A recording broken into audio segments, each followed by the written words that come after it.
So finally, let's go back and try to answer that first question we had, which was, does OPS regress back to the mean? So we looked at the top 10 OPS performances in 2012, and they certainly regress to the mean, because the median here is 0.966 OPS.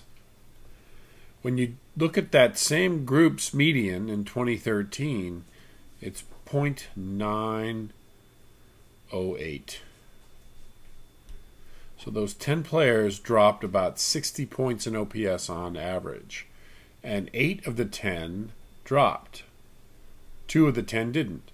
So there's clearly a trend downward in this group. It is an excellent example of regression to the mean. Very similar case when we look at the 20. In this case, we're not using the 966 as the median. The median here is 0.940. And the median for the 20 in the next year, in 2013, is 0.852. When we look at the bottom 10, they go from a median of 0.498 to 0.675. And we talked about these extreme outliers, who they were. When we look at the bottom 20, you can see how it shifts up a bit. The median goes from 0.539 to 0.653.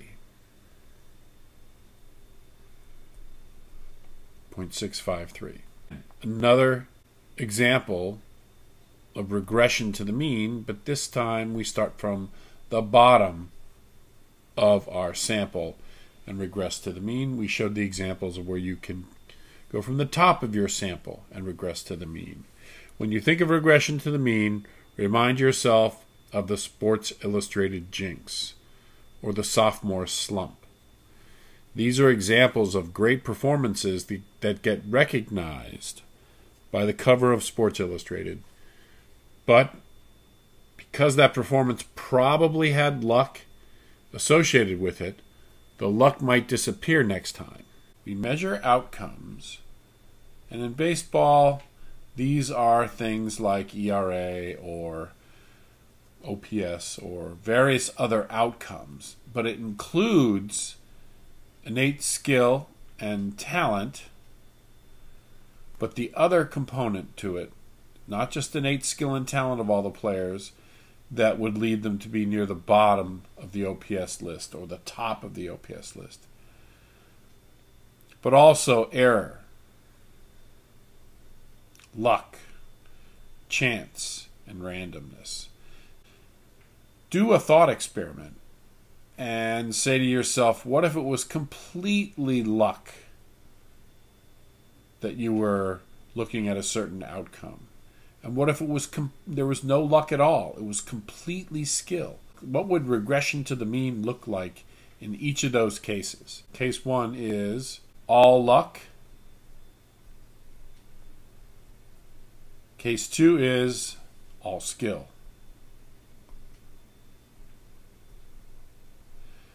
In each of those cases, it's going to change how regression to the mean occurs. So, if it's all luck, you're going to regress completely to average. So, a coin flip. Let's say you had a coin flip and one person, for some reason, got 10 out of 12 correct when they called the coin flip either head or tails. But the mean is 50. People call it right 50% of the time. You should regress completely to 50% if it's all luck. If it's all skill, there should be no regression at all. In baseball, throwing a fastball can be considered all skill. Just about all skill anyway. And so if you're Aroldis Chapman and you throw a fastball 101 miles an hour, you're expected to throw the fastball 101 miles an hour. You throw it the fastest of any ball player in the league, but it's a talent. And he's going to own that talent and be able to throw 101 miles an hour until other events occur and the skills and talents change. And that happens with aging, injury, or other reasons too. But your expectation is to not regress that skill and talent at all, because there's no luck involved. There's no error in that measurement. It is a measurement of a skill, throwing a fastball over 100 miles an hour.